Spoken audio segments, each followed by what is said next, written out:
ए रामू सुन, यार कितने दिन इसके पास उसके पास कूलीगिरी करके जिएंगे।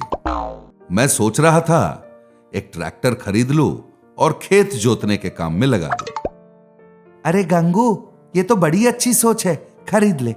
हाँ, मैं पैसों की जरूरत है, तू थोड़े पैसे देगा तो मैं ब्याज के साथ लौटा दूंगा। हाँ तो बता ना कितने चाहिए, मैं दे देता हूं। 10 लाख चाहिए। 10? रामू सोच में पड़ गया। इतने में उसका बेटा जय भागते हुए आकर बोला, पापा पापा, देखो मैंने क्या बनाया, तरबूजे से कार बनाया। अरे वाह, बढ़िया है। तूने ही बनाया क्या? हाँ, मैंने ही बनाया। अरे वाह, तू तो बड़ा चालाक है। जाके खेल। जय के जाने के बाद रामू ने कहा, ठीक है गंगू, वैसे इतने पैसे तो मेरे पास आज नहीं है, पर 2 दिन के बाद आ जाना, मैं दे दूंगा। रामू की बात सुनकर गंगू ने कहा ठीक है, और फिर वहां से चला गया। 2 दिन बाद गंगू आया, पैसे ले गया और ट्रैक्टर खरीद लिया और उसे खेती के काम में लगा दिया। उस गांव में बहुत कम ट्रैक्टर थे, इसलिए गंगू का धंधा बड़े जोर शोर से चल पड़ा। 2 साल में उसने बड़े पैसे कमाए, बढ़िया सा घर खरीद लिया। एक दिन सुबह रामू गंगू से मिलने आया। अरे रामू, आजा आजा। अरे बहुत दिन हो गए, आ बैठ। क्या पिएगा? अरे नहीं, कुछ नहीं। नहीं चाहिए? ठीक है, बहुत दिन बाद आया, बता क्या बात है। गंगू, 2 साल हो गए तूने पैसे लिए, अब तक लौटाए नहीं। पैसे? किसके? ये सुनकर रामू के होश उड़ गए। अरे किसके क्या, ट्रैक्टर खरीदने के लिए तूने मुझसे 10 लाख रुपए लिए थे ना, भूल गया क्या? अरे भूला नहीं हूं। चलो ठीक है, मेरा तो दिल ही बैठ गया था। पर मैं पैसे लौटाऊंगा नहीं। अगर तू चाहे तो तेरा ट्रैक्टर तू ले जा। अरे उसे लेकर मैं क्या करूंगा, उसे तो कोई खरीदेगा भी नहीं। देख रामू, ये सब मुझे नहीं पता।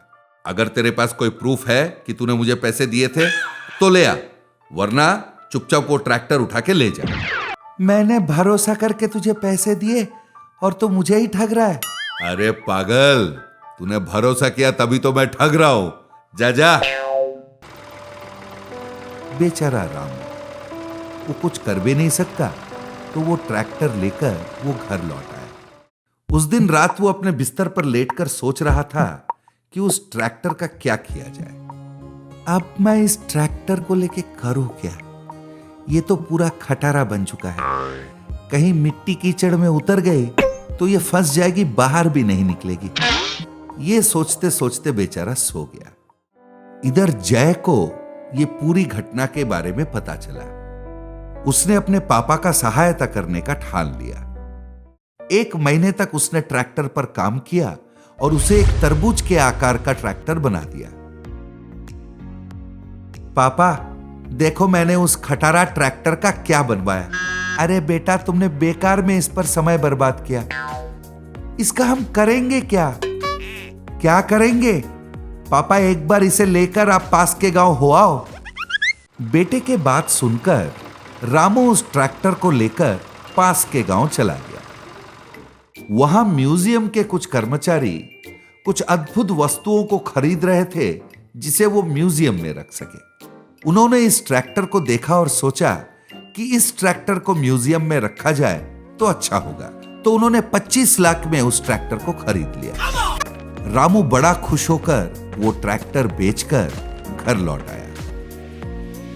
घर लौटकर उसने देखा कि गंगू पैसे लेके उसका इंतजार कर रहा था। रामू, मुझे माफ कर दे, ये ले तेरे पैसे।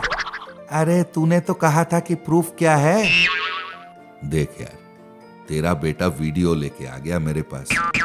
उसने कहा उस दिन उसने वीडियो निकाली थी जब तू पैसे दे रहा था। ये ले तेरे पैसे।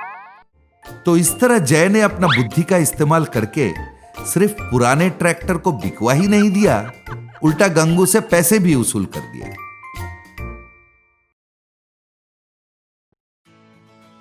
मैजिकल बकरी।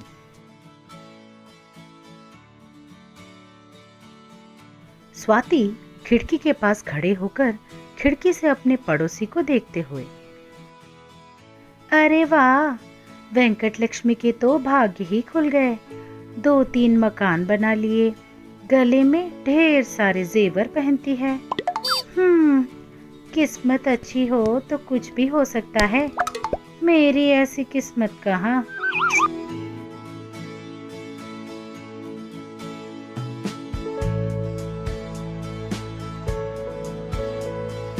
अरे रे, शक्कर खत्म हो गया। उनसे घर आते वक्त खरीदने को बोलना होगा। अभी के लिए जाकर सासू माँ से उधार ले आती हूँ। ऐसा सोचकर वो अपने सासू माँ के घर निकल गई। वहाँ सासू माँ एक बकरी को बादाम खिला रही थी। ये देखकर, क्या कर रही हो सासू माँ? अरे तू, कुछ भी नहीं। यहाँ कैसे आना हुआ? घर पे चीनी खत्म हो गई है। कोई त्योहार है क्या सासू माँ? अभी तो कोई त्योहार नहीं है। फिर ये बकरी क्यों खरीद कर लाई हो? कहाँ काटोगी इसे? अच्छा किया तूने पहले ही पूछ लिया। ये काट के खाने वाली बकरी नहीं है। फिर? वो कोई बताने की चीज नहीं है, जाने दे। बोलो ना सासू माँ, आधी अधूरी बात जानकर मुझे नींद नहीं आएगी। पूरी बात बताओ ना, मैं किसी से कुछ नहीं कहूंगी। किसी से बताना मत। ये साधारण बकरी नहीं, मैजिकल बकरी है। मैजिकल बकरी? मतलब? ये बकरी घास चबाकर निगलती नहीं, थूक देती है। इसमें कौन सी बड़ी बात है? अपना ही खर्चा ज्यादा हो गया है। कल सुबह किसी को जाकर बेच आते हैं सासू माँ। अरे पूरी बात तो सुन। ये जो घास थूक देती है वो घास नहीं, सोना है, सोना। क्या? इसके थूकने से सोना निकलता है? हाँ, इसे अगर हरी हरी घास खिलाओ तो उसे अच्छे से चबाकर उसके सामने रखे सोने के प्लेट में सोना थूक देता है। वाह! इसे किसी भी तरह अपने घर ले जाकर 4 दिन रखना चाहिए, तब मेरा घर भी सोने से भर जाएगा। सासू माँ, मुझे बकरी और कुत्ते पालना बहुत पसंद है। इस बकरी को 4 दिन घर पे रख के लाऊंगी ना। ठीक है, लेकिन इसे हमेशा बांध के ही रखना।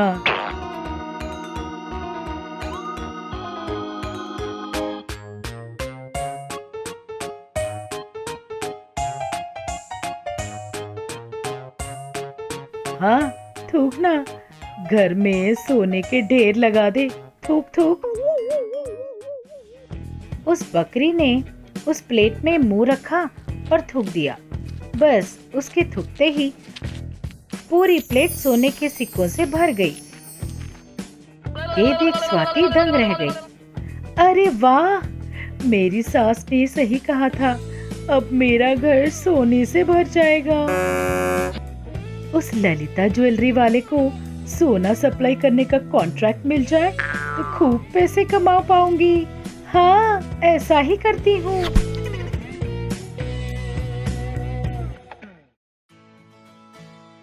देखा सर, हमारे घर में प्लेट भी सोने का ही है। अगर आप हाँ करें तो हम कम दाम में आपको सोना सप्लाई कर देंगे। ऐसा कहकर उनको मना लिया और कुछ पैसे एडवांस भी ले लिए। ठीक है, आप 3 दिन में मुझे सोना सप्लाई कर दीजिएगा। स्वाति बहुत खुश थी। वो रोज उस बकरी को घास खिलाती और सोना लेती रहती थी। इस तरह बांधकर थोड़ा थोड़ा घास देने से ही इतना सारा सोना दे रही है। अगर इसे खुले मैदान में घुमाते हुए घास खिलाओ तो और कितना सोना देगी। तब उस ज्वेलरी शॉप को देने जितना सोना एक साथ ही हाथ लग जाएगा।